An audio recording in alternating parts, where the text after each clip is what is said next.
सूरज के रथ का दाहिना घोड़ा। कोंकणी गोवा की लोक कथा। एक था राजा, एक थी रानी।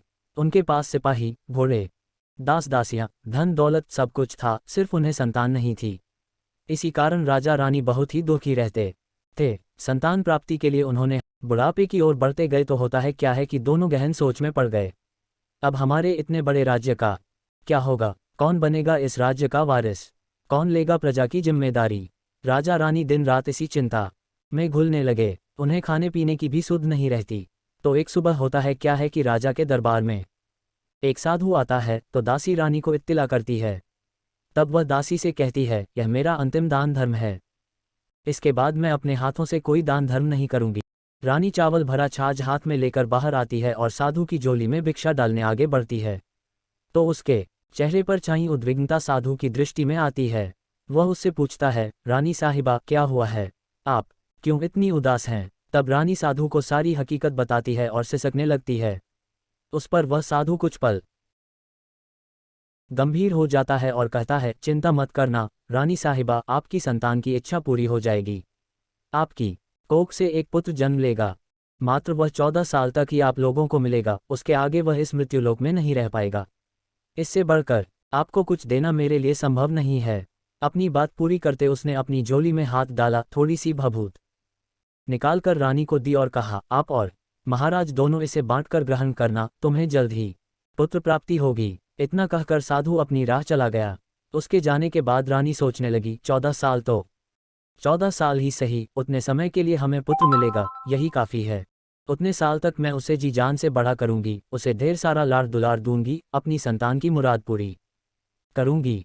उस रात अपना सारा राजकाज खत्म करके राजा जब रानी के महल में गए तो रानी ने क्या किया कि राजा को सारी बात बताई और साधु की दी भभूत राजा को दिखाकर बोली, साधु महाराज ने यह भभूत हम दोनों को ग्रहण करने को कहा है। राजा बोले, इतना दान धर्म किया, जब तब किया, कोई फल नहीं मिला, अब इस भभूत से हमें संतान प्राप्ति होगी क्या? उस पर रानी बोली, जब इतना सब कुछ किया तो अब यह भी सही। खामख्वाह उस साधु के क्रोध को क्यों बुलावा दें? राजा को अब किसी पर विश्वास नहीं था, लेकिन पत्नी को देख न पहुंचे, इसलिए वह राजी हो गया। राजा राजी हो गया तो फिर क्या होता है कि राजा रानी दोनों नहाते धोते हैं, फिर अपने भगवान का नाम स्मरण करते हैं, अपने पुरखों को स्मरण करते हैं और उस साधु महाराज का नाम स्मरण करके वह भभूत बांटकर दोनों खाते हैं। उसके बाद दोनों निश्चिंत होकर सो जाते हैं। तो कुछ दिन गुजर जाते हैं और साधु द्वारा कहे अनुसार रानी गर्भवती हो जाती है। उस पर राजा रानी दोनों की खुशी गगन में नहीं समाती। राजा रानी से बोला, महारानी सचमुच साधु महाराज की कृपा हो गई। तो 9 माह 9 दिन और 9 घंटे पूरे होकर रानी ने एक सुंदर गोरे चिट्टे पुत्र को जन्म दिया। राजा ने बड़ी धूमधाम से पुत्र का नामकरण किया। सारे राज्य में 8 दिन तक अन्नसंतर्पण रखा, उत्सव मनाया गया। अब पुत्र की कुंडली देखने के लिए राज्य के सबसे विद्वान पंडित जी को बुलाया। तो कुंडली देखकर पंडित जी बड़े चिंतित हो गए। कहने लगे, महाराज हमारा राजपुत्र सिर्फ 14 साल तक हमारे पास रहेगा। राजा को इस बात की भनक थी ही, रानी को भी साधु महाराज की बात याद थी। दोनों चुप रह जाते हैं। उसके बाद राजा और रानी बड़े लाड़ प्यार से बेटे की परवरिश करते हैं, उसकी हर ख्वाहिश पूरी करते हैं। थोड़े समय के लिए ही सही, भगवान ने संतान की अपनी मुराद पूरी कर दी, इससे वे समाधान मानते हैं। राजपुत्र दिन प्रतिदिन बड़ा होता है। जब वह 7 साल का हो जाता है तो राजा एक अच्छे गुरु की नियुक्ति करके उसे पढ़ाई लिखाई, राजशास्त्र, शस्त्र विद्या, घुड़सवारी इत्यादि 12 विद्याओं का शिक्षण देते हैं। जब वह सब शास्त्र विद्या में पारंगत हो जाता है और 12 साल की उम्र का हो जाता है, तब एक अच्छी सी राजकन्या खोजकर उसकी शादी कर देते हैं। तो 2 और साल बीत जाते हैं। बेटा 14 साल का हो जाता है। एक दिन राजपुत्र राजा से बोलता है, पिताजी मैं अपना सारा राज्य घूमकर देखना चाहता हूँ। आज तक मैंने सिर्फ इस राजवाड़े के अतिरिक्त कुछ नहीं देखा है। बेटे की बात सुनकर राजा चिंतित हो जाता है, क्योंकि पुत्र को 14वां साल शुरू हुआ था, अब कोई अनहोनी होने का वक्त नजदीक आ पहुंचा था। लेकिन राजा ये सब बातें पुत्र को बता नहीं सकता था। वह क्या करता है कि चेहरे पर खुशी लाकर बेटे से कहता है, हाँ हाँ जरूर जाओ बेटा, तुम्हें अपना सारा राज्य घूमकर देखना चाहिए। कहाँ क्या है यह सब जानना चाहिए। कल मेरे बाद तुम्ही को तो राजा बनना है।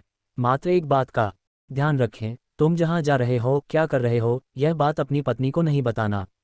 पुत्र कहता है, ठीक है पिता जी, आपने जो कहा है मैं वैसा ही करूँगा। तो होता क्या है कि राजपुत्र दिन भर अपनी पत्नी के साथ मौज मस्ती करता है, खुशियां मनाता है और रात को ठीक 12 बजे बिस्तर से उठकर बाहर चला जाता है। फिर पौ फटने से पहले वापस अपने महल में आकर सो जाता है। ऐसे बहुत दिनों तक चलता रहा।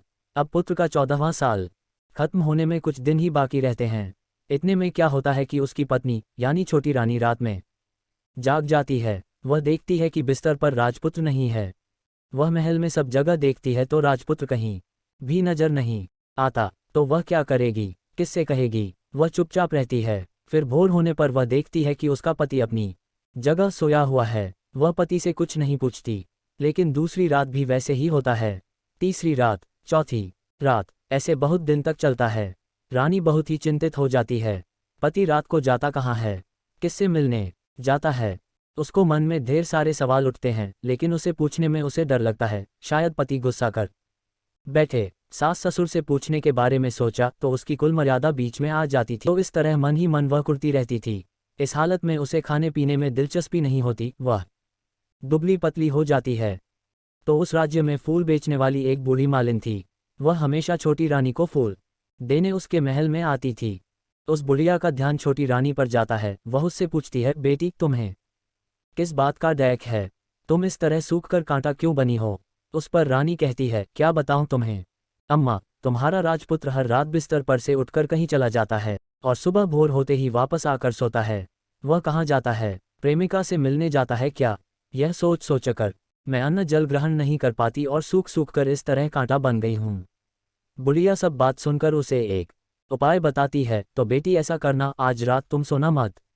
उसके पीछे जाकर देखना कि वह कहाँ जाता है, क्या करता है। उसकी अच्छी तरह से पहरेदारी करना। पर मुझे नींद आ गई तो तुम्हें नींद ना आए, इसलिए एक काम करना, अपने बाएं हाथ की उंगली में एक जख्म करना, उस पर थोड़ी सी मिर्च छिड़कना। उससे तुम्हें बड़ी जलन होगी और उस पीड़ा से तुम्हें रात भर नींद नहीं आएगी। रानी बुढ़िया के कहे अनुसार करती है। उंगली की जलन से उसे बड़ी देर तक नींद नहीं आती, लेकिन बाद में वह सो जाती है। दूसरे दिन सुबह बुढ़िया फूल लेकर उसके महल में पहुंचती है और पूछती है, क्या हुआ बेटी, देख पाई क्या, पति कहाँ जाता है? रानी कहती है, नहीं अम्मा, पहले कुछ समय जलन के कारण मुझे नींद नहीं आई, पर कुछ देर पश्चात मैं सो गई। बुढ़िया कहती है, कोई बात नहीं, आज तुम उंगली पर पहले से थोड़ा बड़ा जख्म करना और ज़्यादा मिर्च लगाना। तो रानी वैसे ही करती है, परंतु वह सिर्फ पति के बिस्तर से उठकर बाहर निकलते वक्त तक जाग पाए। वह उसके पीछे नहीं जा सकी, क्योंकि उसकी आंखें उस समय तक मुंद गई थीं। दूसरे दिन सुबह बुढ़िया आती है तो उसने पूछने से पहले ही रानी रोकर कहती है, अम्मा, मैं आज भी उनकी पहरेदारी ठीक तरह नहीं कर पाए। बुढ़िया कहती है, रोना नहीं बेटी, सब कुछ ठीक हो जाएगा। तुम आज रात जख्म और बड़ा करना और उस पर ज़्यादा मिर्च छिड़कना। और एक काम करना बेटी, वह जब जाने के लिए निकलता है तो उसका रास्ता रोकना। बुढ़िया ने जैसा बताया, रानी वैसा ही करती है। आज रात उसे नींद नहीं आती। पति रात 12 बजे बिस्तर से उठकर जब महल से निकलने के लिए चलने लगता है तो वह बुढ़िया ने जैसे बताया वैसे ही करती है।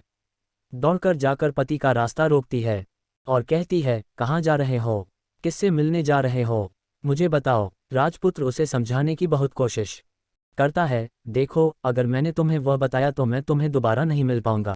कोई बात नहीं, न मिल पाओ, लेकिन आप रात के समय कहाँ जाते हो, यह मुझे पहले बता दीजिए।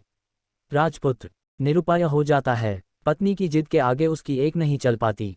ठीक उसी समय उसका 14वां साल खत्म होकर 15वां साल लगने वाला था। जो होता है वह हो जाने दो, वह सोचता है और कुछ चावल मंत्रों से सिद्ध करके पत्नी को देकर कहता है, इन चावलों के दानों को दोनों हाथों की मुट्ठी में पकड़ना। पहले दाएं हाथ में पकड़े चावल मेरे ऊपर फेंकना, मैं कौन हूं तुम्हें पता चल जाएगा। बाद में बाएं हाथ में पकड़े चावल मेरे ऊपर फेंकना, मैं जैसा था तुम्हें मिल जाऊंगा। लेकिन यदि तुम बाएं हाथ के चावल मेरे ऊपर फेंकना भूल गई तो मैं तुम्हें कभी नहीं मिल पाऊंगा।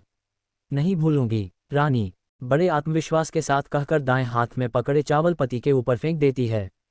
तो राजपुत्र एकदम एक विशाल घोड़ा बन जाता है, एकदम उम्दा, सफ़ेद, गर्दन पर लंबी याल। देखते देखते वह तेजी से दौड़ने लगता है। रानी उस घोड़े को एकदम भौचक्की होकर देखने लगती है और पति ने बाएं हाथ के चावल फेंकने की जो बात कही थी वह भूल जाती है। उसकी आंखों के सामने घोड़ा महल से बाहर निकलकर चला जाता है। घोड़ा जो महल से बाहर जाता है तो वापस नहीं आता। अब रानी को बड़ा पश्चाताप होता है। वह स्वयं को कोसने लगती है, लेकिन अब उसका कोई फायदा नहीं होने वाला था। राजपुत्र अब वापस नहीं आने वाला था। सुबह होते ही महाराजा महारानी को सब बात पता चलती है। उन्हें बहुत दैख होता है। वे बिस्तर पकड़ते हैं और राह देखते हैं कि एक दिन उनका बेटा वापस आ जाए। इस तरह 1 महीना गुजरता है, 2 महीने गुजरते हैं, 3 महीने गुजरते हैं। आखिर 6 महीने पूरे होते हैं। राजपुत्र का कोई अता पता नहीं लगता। प्रधान राजपुत्र को ढूंढने के लिए राज्य के गांव-गांव सिपाही भेजता है, लेकिन उन्हें कोई सफलता नहीं मिलती। इधर रानी अपनी हट के कारण पति गायब हो गया, यह सोचकर स्वयं को मन ही मन कोसती है और प्रण लेती है कि कुछ भी करके पति को ढूंढ लाएगी और उसे वापस घर लेकर आएगी। एक दिन वह सुबह उठकर सास ससुर के महल में जाती है और कहती है कि मैं अपने पति की खोज में जा रही हूँ। महाराजा महारानी को और क्या चाहिए था, कुछ भी करके उनका बेटा उन्हें वापस मिलना चाहिए था। वे बहू को जाने की अनुमति देकर कहने लगे, बेटी तुम्हें जो चाहे वह करो, जहाँ जाना है वहाँ जाओ, लेकिन हमारे बेटे को वापस लेकर आओ। भगवान तुम्हें कामयाबी दें। अब रानी क्या करती है कि अपना शाही वेश बदलकर एक सेठानी बन जाती है। कुछ दास दासियों को, कुछ नौकरों को साथ में लिया, कुछ सामान साथ लिया और राज्य की सीमा पर जाकर वहाँ एक भोजनालय खोल दिया। वहाँ आने वाले सब यात्रियों को खाना मुफ्त में देने लगी। मात्र एक शर्त रखी कि खाने वाले को उसकी देखी कोई अजीब चीज़ उसकी मालकिन को, यानी राजकन्या को बतानी पड़ेगी। तो वहाँ आने वाला हर नागरिक अपनी तरफ से मैंने यह देखा, मैंने वह देखा कहकर वहाँ से मुफ्त खाना खाकर जाता था। परंतु रानी को जो बात चाहिए थी वह अब तक मिली नहीं थी। ऐसे ही कुछ दिन बीत गए तो इधर क्या होता है कि रानी के महल फूल लेकर जाने वाली बुढ़िया के एक बेटा और बहू थे। उनका एक छोटा बेटा था, यानी बुढ़िया का एक पोता था। तो बेटा और बहू सुबह काम के लिए निकलते थे, तो पोते को संभालने की जिम्मेदारी बुढ़िया पर रहती थी। बुढ़िया दिन भर पोते को संभालती थी। एक दिन होता है क्या है कि बुढ़िया को पान खाने की आदत थी, तो पान लगाने के लिए चूना चाहिए था। इन सीपियों भूनने के लिए गोबर के कंडे चाहिए थे। कंडे इकट्ठा करने के लिए वह बांस की टोकरी लेकर चरवाहे के मैदान में गई। वहाँ बहुत सारे कंडे थे। उन्हें जमा करते करते उसे घर आने में अंधेरा हो गया। इस ओर शाम होते ही काम से वापस बेटा बहू घर पहुंचे तो देखा कि बच्चा घर पर अकेला है और रो रहा है। वे दोनों गुस्से से लाल पीले हो गए। इतने में बुढ़िया घर आ पहुंची। बेटा ने पूछा, पोते को घर अकेला छोड़कर कहाँ गई थी? बुढ़िया बताने लगी कि मैं गोबर के कंडे इकट्ठे करने गई थी। इस पर बेटा बोला, दोबारा बच्चे को अकेला घर पर छोड़कर यदि कहीं गई तो मैं तुम्हें बहुत पीटूंगा। बुढ़िया कहने लगी, नहीं बेटा, फिर कभी ऐसा नहीं करूंगी। लेकिन दूसरे ही दिन बुढ़िया वह बात भूल गई और फिर चरवाहे के मैदान पर कंडे इकट्ठा करने चली गई। शाम को जब बेटा बहू काम से वापस लौटे तो देखते हैं कि बच्चा घर पर अकेला है और रो रहा है। अब उसके बेटे की सहनशक्ति खत्म होने लगी और बुढ़िया के वापस आने पर उसे घर से निकाल दिया। बुढ़िया रात भर घर के बाहर अंधेरे में बैठी रही और सुबह होते ही हाथ में टोकरी लेकर कंडे इकट्ठा करने के लिए निकल गई। उस दिन उस पर कंडे इकट्ठा करने का मानो पागलपन सवार था। कंडे इकट्ठा करते करते कब अंधेरा छा गया उसे मालूम ही नहीं चला। उसे जब ध्यान आया तो गांव का रास्ता भी ठीक तरह से दिखाई नहीं दे रहा था। वह अंधेरे में आंखें फाड़कर देखती देखती किसी तरह आगे निकल पड़ी। तो होता क्या है कि एक कपिला गाय छन छन की आवाज करते, गले की घंटी बजाते ठुमक कर उस मैदान पर आ गई। उसे देखकर बुढ़िया सोचने लगी कि इस गाय के पीछे पीछे जाऊंगी तो गांव तक पहुंच जाऊंगी। तब बुढ़िया उसके पीछे पीछे जाने लगी। वह गाय क्या करती है कि उस मैदान से लेकर एक एक करके 6 मैदान पार करती है। आखिर में वह 7वें मैदान पर पहुंचती है। तो वहां क्या होता है कि उस मैदान पर एक बड़ा सा पत्थर है। गाय जाकर उस पत्थर को अपना सींग मारती है। सींग मारा तो वह पत्थर दूर हट गया और पाताल में नीचे जाने की सीढ़ियां दिखाई देने लगी। तब वह गाय उन सीढ़ियों से नीचे जाने लगी। बुढ़िया वह सब देखती रही और झट जाकर गाय की पूंछ को पकड़ लिया। पूंछ पकड़कर वह गाय के साथ नीचे पाताल में पहुंच गए। पाताल में पहुंचते ही तुरंत गाय की पूंछ छोड़ दी और इधर उधर देखने लगी। वहीं से बुढ़िया ने देखा कि पाताल में सब जगह जगमगाहट है, दिया दीप जलते हैं और तेज रोशनी गाय के ऊपर पड़ती है और वहां अद्भुत घटनाएं घटने लगीं। गाय के नीचे जाते ही उसके गले में अपने आप सांकल पड़ गई और छम छम करके कोई दुधारी में गाय का दूध दुहाने लगी। लेकिन जो भी कोई वह कर रहा है वह मात्र दिखाई नहीं दे रहा। बुढ़िया बहुत घबरा गई, कहाँ आकर फंस गई। वह सोचने लगी और यहाँ वहाँ छिपने के लिए जगह ढूंढने लगी, लेकिन उसे कहीं भी जगह नहीं मिली। हर जगह उजाला ही उजाला था। तो वह यूं एक कोनों में खड़ी रह गई है और जो कुछ सामने हो रहा था उसे चुपचाप देखने लगी। कुछ पल के बाद वहां झट से एक उम्दा सफेद घोड़ा आया। वहां 2 कुंड थे, उसमें से एक कुंड में उस घोड़े ने छलांग लगाई और ऊपर आ गया। अब उसे राजपुत्र का रूप प्राप्त हो गया। राजपुत्र बनने के बाद उसने दूसरे कुंड के पानी में स्नान किया। वहां रखे नए कपड़े पहने हैं।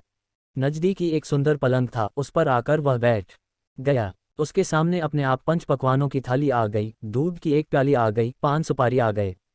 उसके सामने एक दिया जलता रहा। राजपुत्र ने खाना खाया, दूध पिया, 5 सुपारी खाया और बिस्तर पर लेट जाने से पहले सूर्यदेव का स्मरण करके सामने जलते दिए से पूछा, दिए दिए दीपनकर, मेरे माता पिता क्या कर रहे हैं? दिया बताने लगा, बेटे के शोक में डूबे हैं। राज्य कौन संभाल रहा है? राज्य प्रधान संभालता है। मेरी पत्नी क्या करती है? उसने चौराहे पर भोजनालय शुरू किया है और आते जाते लोगों से वह नई खबर के बारे में पूछती है। दिए के यह कहते ही राजपुत्र कहते लगा, ठीक है। उसके बाद वह सो गया। बुढ़िया कोने में खड़ी रहकर यह सब देखती रही। ऐसी अद्भुत घटना उसने जिंदगी में पहली बार देखी थी। उसे अंदर ही अंदर चुलबुलाहट होने लगी। वह अपनी भूख प्यास भूल गई और आगे क्या होता है कि उसे उत्सुकता से देखने लगती है। लेकिन उसके बाद और कुछ घटनाएं नहीं घटती। रात गुजर गई और सुबह हो गई। सुबह होने पर पलंग पर सोया राजपुत्र उठा और फिर से पहले वाले कुंड में छलांग लगाए। अब वह फिर से घोड़ा बनकर कुंड से बाहर आ गया। बाहर आते ही वह तेजी से उस पाताल नगरी से बाहर निकल गया। लेकिन वह कहाँ गया, बुढ़िया को कुछ पता नहीं चला। उसके बाद पिछली रात की तरह कोई उस गाय का छम छम करके दूध दोहने लगा। जैसे ही दूध दुहाना खत्म हुआ, उसके गले की सांकल अपने आप खुल गई और वह गाय तेजी से ऊपर जाने वाली सीढ़ियां की ओर भागने लगी। गाय को दौड़ते देखकर बुढ़िया सोचने लगी, अब गाय के साथ यहां से ऊपर जाना ही समझदारी है, नहीं तो कोई मुसीबत आकर मेरे ऊपर टपक जाएगी। झट से उसने गाय की पूंछ पकड़ ली और गाय के साथ ऊपर आ गई। गाय जब ऊपर मैदान में पहुंची तो उस सुरंग का रास्ता अपने आप बंद हो गया और उसके मुंह पर एक बड़ा सा पत्थर पूर्ववत खड़ा हो गया। ऊपर आकर वह गाय जंगल की ओर निकल गई तो इधर बुढ़िया एकदम बावली सी गई। उसने पाताल नगरी में जो कुछ देखा वह जल्द से जल्द किसी को बताने के लिए उतावली हो उठी। उसे एकदम याद आया है कि नगर की सीमा पर कोई औरत भोजनालय चलाती है और नई बात बताने वाले को अच्छा खाना पीना मुफ्त में देती है। वह सोचने लगी कि क्यों ना मैं यह बात उस औरत को जाकर बताऊं। यदि उसे यह बात पसंद आ गई तो बाकी जीवन खाने पीने की झंझट से मुक्ति मिलेगी। बुढ़िया ने मन में तय किया और तुरंत उस भोजनालय के द्वार पर टंगे नगाड़े के सामने खड़ी हो गई और जोर जोर से नगाड़ा बजाना शुरू दिया। नगाड़े का इस तरह शोर सुनकर मालकिन यानी छोटी रानी मन में प्रसन्न हो जाती है कि शायद कोई बड़ी बात लेकर यहाँ आया है। रानी सिपाहियों को आदेश देती है, जाए और जो कोई आया है उसकी अच्छी खातिरदारी कीजिए। आदेश पाते ही सिपाही नीचे दौड़ गए तो एक बुढ़िया नगाड़ा बजा रही है। उन्होंने पूछा, क्यों भी बुढ़िया, क्या हुआ, क्यों नगाड़ा बजा रही हो? बुढ़िया बोली, कुछ नहीं बेटा, यहाँ खाना मिलता है न, इसलिए आई हूँ। खाना चाहिए, मिलेगा, लेकिन तुझे कोई नई बात बतानी पड़ेगी। हाँ, बताऊंगी। एक बात मालूम है मुझे। इस पर सिपाही उसे अंदर लेकर आए। उनको मालकिन का आदेश था कि जो कोई बूढ़ा बुजुर्ग वहां आए उनके साथ अच्छी तरह पेश आना, उनका अच्छा आदर आतिथ्य करना। तो सिपाही ने इस बुढ़िया का भरपूर आदर आतिथ्य किया। उसे बड़ी सी थाली भरकर व्यंजन परोसते हैं। बुढ़िया कुछ दिनों से भूखी थी, वह खाने पर टूट पड़ी। खाना खाने के बाद सिपाही ने उसे नई साड़ी पहनने को दी। उसके बाद उसे लेकर रानी के पास आए। बुढ़िया और रानी ने तुरंत एक दूसरे को पहचान लिया। बुढ़िया बोली, बेटी तुम? और रानी बोली, अम्मा तुम? बड़ी देर तक दोनों भांति भांति की बातें करती रहीं। आखिर कुंवरनी बुढ़िया से कहने लगी, अम्मा अब बताओ तुमने क्या नई बात देखी है? नई बात? मैंने कोई नई बात देखी नहीं है।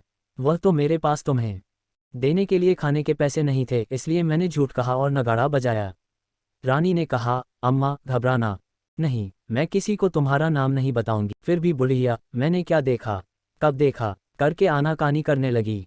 इस पर कुंवरनी ने उससे कहा, देखो अम्मा, यदि तुमने मुझे वह नई बात बताई तो जिंदगी भर मैं तुम्हारी देखभाल करूंगी, तुम्हें रानी माता की तरह रखूंगी। अब बुढ़िया बताने को तैयार हो गई। उसने जो कुछ उस चारागाह वाले मैदान पर देखा था वह सब कुछ कुंवरनी को बता दिया।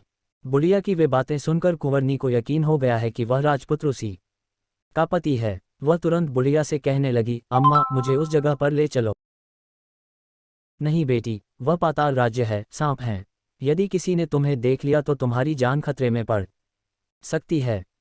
लेकिन रानी उसकी एक भी नहीं सुनती, उसे उस जगह ले जाने के लिए हट करने लगी। आखिर में बुढ़िया ने उसका कहना मान लिया और कहने लगी, ठीक है, मैं तुम्हें वहां लेकर चलती हूँ, पर आज नहीं, कल। वहां जाना है तो शाम को ही जाना होगा। तो दूसरे दिन दोपहर को रानी बुढ़िया के साथ उस मैदान पर गई और एक जगह छुपकर गाय के आने की राह देखने लगी। नहीं बेटी, वह पाताल राज्य है, सांप हैं। यदि किसी ने तुम्हें देख लिया तो तुम्हारी जान खतरे में पड़ सकती है। लेकिन रानी उसकी एक भी नहीं सुनती, उसे उस जगह ले जाने के लिए हट करने लगी। आखिर में बुढ़िया ने उसका कहना मान लिया और कहने लगी, ठीक है, मैं तुम्हें वहां लेकर चलती हूँ, पर आज नहीं, कल। वहां जाना है तो शाम को ही जाना होगा। तो दूसरे दिन दोपहर को रानी बुढ़िया के साथ उस मैदान पर गई और एक जगह छुपकर गाय के आने की राह देखने लगी। दिन ढलते ही अंधेरा घेरने लगा है और गाय हमेशा की तरह वहां आ गई है। मैदान के उस कोने में जाकर उसने पत्थर पर सींग मारा तो झट से पत्थर हटकर वहां सुरंग में जाने का रास्ता खुल गया है। गाय उस रास्ते से नीचे उतरने लगी तो बुढ़िया रानी से कहते लगी, जल्दी आगे बढ़ो बिटिया, हम गाय की पूंछ पकड़कर नीचे उतरेंगे। तो दोनों गाय की पूंछ पकड़कर नीचे उतर गईं। बुढ़िया पहले जिस कोने में छिपी थी उस कोने में छिप गई। अब नीचे सब कुछ पहले जैसा घटित हो रहा था। गाय के गले में अपने आप सांकल पड़ गई। कोई अदृश्य रूप से उसका दूध दुहने लगा। एक सफेद उम्दा घोड़े ने आकर एक कुंड में छलांग लगाई तो राजपुत्र के रूप में ऊपर आया। वह राजपुत्र दूसरे कुंड में नहाने लगा। बाद में उसके सामने खाने की थाली आ गई, दूध की प्याली आ गई, पान बीड़ा आ गया। राजपुत्र सब ग्रहण करके सोने के लिए पलंग पर गया तो सोने से पहले सूर्यदेव का स्मरण करके वह दिए से पूछने लगा, दिए दिए दीपनकर, मेरे माता पिता क्या कर रहे हैं? उद्धरण चिन्ह। तो दिया कुछ जवाब नहीं देता, बल्कि वह बुझने लगता है। तब राजपुत्र को कुछ अघटित हुआ है, इसका संदेह हो गया है। वह उदास हो गया है और जो कुछ हुआ है वह हो जाने दो, ऐसा सोचकर सोने के लिए बिस्तर पर लेट गया। अब रानी का संयम छूट गया। वह दौड़कर पति के पास गई और उसके पैर पकड़ने के लिए आगे बढ़ने लगा। राजपुत्र तुरंत ही पत्नी को पहचान गया। वह झट से पीछे हट गया और चिल्लाने लगा, नहीं नहीं, मुझे मत छूना, सर्वनाश हो जाएगा। रानी दोनों हाथ जोड़कर पति से अपनी भूल स्वीकार करने लगी। स्वामी, मुझसे भूल हो गई, मुझे आपसे नहीं पूछना चाहिए था कि आप रात को कहाँ जाते हो। मैं अपनी भूल स्वीकार करती हूँ, मुझे मेरी भूल की सजा मिल गई है। अब आप घर चलें, आपके वियोग में आपके माता पिता ने बिस्तर पकड़ लिया है, आपकी प्रजा भी बहुत दुखी है। उस पर राजपुत्र कहने लगा, वही तो एक बार तुम गलती कर बैठी हो, अब दोबारा मत करना, नहीं तो अब मैं तुम्हें जो दिख रहा हूँ वह भी नहीं देखूंगा। रानी अब विलाप करने लगी, जोर जोर से जमीन पर सिर पटकने लगी। राजपुत्र के मन में उसके प्रति दया उत्पन्न हो गई। वह उससे कहने लगा, यदि तुम मुझे पाना चाहता हो तो तुम्हें एक काम करना होगा। काम कठिन है, लेकिन वह तुम्हें अकेले करना होगा। कहो स्वामी, कितना भी कठिन काम हो, मैं वह पूर्ण करूंगी। रानी कहने लगी। इस पर राजपुत्र ने उसे बताया, इस पाताल से ऊपर जाते ही तुम्हें एक घना जंगल नजर आएगा। ऐसे 6 जंगल पार करने के पश्चात 7वां जंगल मिलेगा। वह जंगल सबसे घना है। उस जंगल में बीचों बीच एक पीपल का पेड़ है। उसके आसपास की जगह पत्ते, फंदे, जटाएं, कांटे इत्यादि से ढक चुकी है। वहां बाघ, शेर, भालू, सांप सभी धमा चौकड़ी बैठती है। तुम्हें उन सब को भगाकर वह जगह साफ करनी है। उसकी गोबर से लिताई करके पवित्र बनाना है, रंगोली से सजाना है। उसके बाद वहां धूप, कपूर, अगरबत्ती जलानी है। फूल कुमकुम से पेड़ की तने की पूजा करनी है। दूध दही से बने चावल का भोग चढ़ाना है। ये सब तुम्हें दोपहर को 12 बजने के पहले करना है। 12 बजने के समय तुम्हें उस जगह पर बैठकर सूर्य भगवान का ध्यान करना है। ठीक 12 बजे सूर्य भगवान का रथ वहां उतरेगा। वे वह सब देखकर खुश हो जाएंगे और कहेंगे, जिस किसी ने यह सब किया है उसे मैं मनचाहा फल दूंगा। तो तुम सामने जाकर उसके रथ का दाहिना घोड़ा मांगना, मैं तुम्हें मिल जाऊंगा। इतनी बात कहकर राजपुत्र अपने पलंग पर सो गया और छोटी रानी भोर होने की राह देखने लगी। भोर होते ही वह बुढ़िया के साथ गाय की पूंछ पकड़कर ऊपर आ गई। ऊपर आने के बाद वह बुढ़िया से कहने लगी, अम्मा, अब मैं अकेले ही आगे जाऊंगी, तुम भोजनालय वापस जाओ। वह जंगल में जाकर राजपुत्र की बताई जगह ढूंढने लगी और स्वयं आरी से वह जगह साफ कर दी। बाद में राजपुत्र ने जैसे बताया वैसी लिपाई पोताई करके वापस आ गई। दूसरे दिन पौ फटने से पहले उठी और जंगल में उस जगह पहुंची। वहां जाकर इत्र गुलाब का पानी छिड़क कर वह जगह सुगंधित की।